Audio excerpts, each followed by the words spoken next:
हा नजारा पाहायला बऱ्याच लोकांना गार्डन मध्ये जावं लागतं अहो, पण आम्ही तर शेतकरी ना हो, तर आम्हाला कसं गार्डनला पैसे द्यावे लागतील? आम्ही तर रोज घरी आमच्या शेतातच बघतो की बघा किती साऱ्या हरणा, त्यांची पिल्लं, त्यांच्यानंतर त्यांचे मेल काळवीट ज्याला आपण म्हणतो ते बरेचसे आहे. आणि इकडे आपल्या बकऱ्या, ज्या की त्यांच्याच एका जातीतल्या म्हणावं लागतील, थोड्याशा वेगळ्या आहेत पण त्यातल्याच आहेत.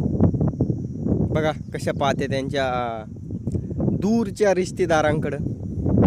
पाहुणे आहेत त्यांचे पण दूरचे आहेत.